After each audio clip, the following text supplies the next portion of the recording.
Hello everyone, I am Dr. Shivam Goyal. I am the MD dermatologist at Dr. Shivam's Hair Transplant Clinic Jaipur. जितने भी हमारे मरीज हैं जो हमारे यहाँ पे हेयर ट्रांसप्लांट कराते हैं, उनका बहुत ही इंपॉर्टेंट क्वेश्चन होता है कि अब हमने हेयर ट्रांसप्लांट तो करा लिया, अब इसके बाद हमें क्या ध्यान रखना है। आज मैं आपसे इन्हीं कुछ चीज़ों के बारे में डिस्कशन करूंगा कि हेयर ट्रांसप्लांट कराने के बाद हमें कौन सी दवाइयाँ कंटिन्यू करनी पड़ती हैं और हमें हेयर ट्रांसप्लांट का जो रिजल्ट है उसको मेंटेन करने के लिए क्या क्या करना चाहिए।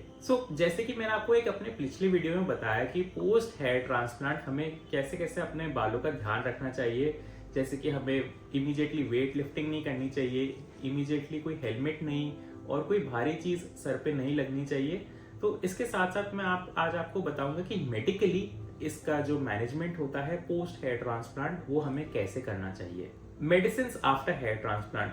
तो दोस्तों देखिए, जो दवाइयाँ होती है हेयर ट्रांसप्लांट की, इमीडिएटली 5 से 7 दिन आफ्टर हेयर ट्रांसप्लांट हम कुछ दवाइयाँ देते हैं, जैसे कि एंटीबायोटिक्स, एंटी इन्फ्लेमेटरी और एंटी हिस्टामिनिक मेडिसिन, जिससे कि हमारा हेयर ट्रांसप्लांट जो कराए हुए पेशेंट्स होते हैं उनका रिकवरी पीरियड एकदम सुगम रहे, उनको कोई भी तरह का दर्द, भारीपन या खिंचाव महसूस ना हो। ये दवाइयाँ अराउंड 5 to 7 डेज तक हम देते हैं और उसके बाद में सब कुछ वो नॉर्मल हो जाता है।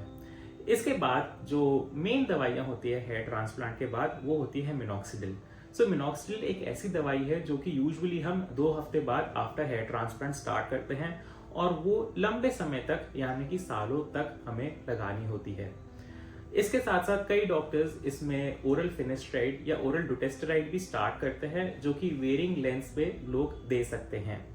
ये बहुत इंपॉर्टेंट है कि आप ध्यान रखिए कि सिर्फ हेयर ट्रांसप्लांट कराने के बाद ऐसा नहीं है कि आप सब कुछ छोड़ दें, कोई भी मेडिसिन ना ले।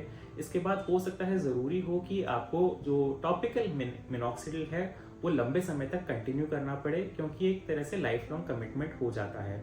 साथ ही साथ आपको ओरल फिनेस्ट्राइड या ओरल डुटेस्टेराइड भी दे सकते हैं to increase your hair growth.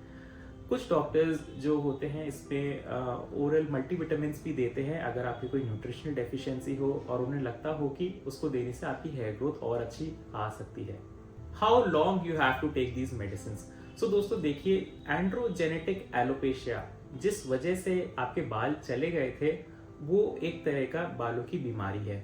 जैसे कि शुगर और बीपी की बीमारियां होती हैं, जिसमें आप समझिए हार्ट की बीमारी के बाद स्टेंट लग जाता है लेकिन दवाइयां फिर भी चलती हैं, वैसे ही आप हेयर ट्रांसप्लांट को समझिए।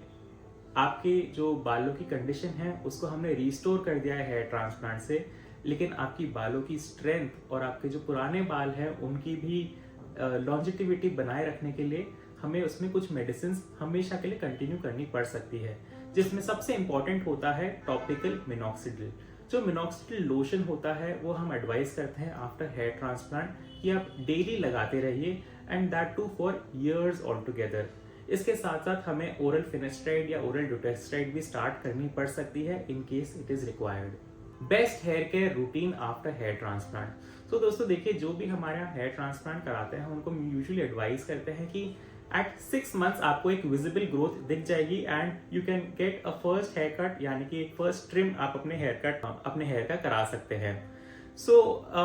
इसमें बहुत इंपॉर्टेंट ये चीज़ हो जाती है कि जब भी आपका हेयर रिस्टोर हो जाते हैं तो आप उसमें कोई भी excessive styling, excessive gel, waxes या कोई भी तरह के हार्श केमिकल्स अपने जो हेयर पे है वो ना लगाएं। साथ ही साथ ऐसी भी कोई हेयर डाइज जिसमें अमोनिया है, पीपीडी है, ये आप अपने स्कैल्प पे ना लगाएं, जो कि आपके हेयर को डैमेज कर सकता है।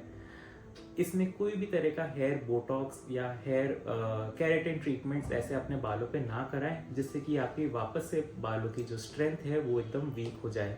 आपको ये ज़रूर ध्यान रखना चाहिए कि आपके अगर बालों में डैंड्रफ है तो आप ऑयल्स का यूज़ ना करिए, जिसकी वजह से आपकी डैंड्रफ वापस से बढ़ सकती है। आपको ये ज़रूर ध्यान रखना है कि आप एक रेगुलर फॉलोअप विजिट अपने डर्मेटोलॉजिस्ट डॉक्टर से रखिए, ताकि वो आपकी जो हेयर ट्रांसप्लांट का जो रिजल्ट है उसको मॉनिटर करता रहे और आपको कोई भी तकलीफ हो उसका भी वो समाधान कर सके। आपकी तरफ से बहुत इंपॉर्टेंट होता है कि आप जो अपने बाल हैं उस पर कोई भी तरह का हार्श केमिकल ट्रीटमेंट या फिर कोई भी स्टाइलिंग या फिर हीट थेरेपीज ऐसी ना लें। At our clinic doctor Shivam's hair transplant clinic Jaipur हमने कई लोगों का ऐसे हेयर ट्रांसप्लांट किया है with FUE and FUT technique और उनको बहुत ही अच्छा उनका रिजल्ट आया है। कई लोगों ने हेयर ट्रांसप्लांट करा के वापस से अपना कॉन्फिडेंस रिस्टोर किया है। अगर आपको या आपके किसी फैमिली और फ्रेंड्स को भी ऐसे ही गंजेपन की प्रॉब्लम है, then get a hair transplant from a qualified dermatologist for the best possible results.